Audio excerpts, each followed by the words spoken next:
Hey, in this video, I'll show you how to install Fortnite on any iPhone. It's a very simple tutorial, so if you appreciate me making this video, give it a like, subscribe if you're new, and comment down below if you have any questions whatsoever around the video. I'd love to help you out in the comment section down below.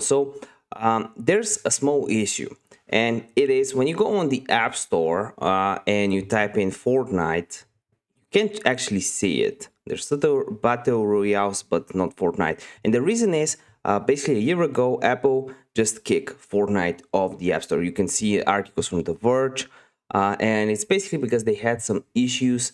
Fortnite didn't want to pay the commission for in-app purchases.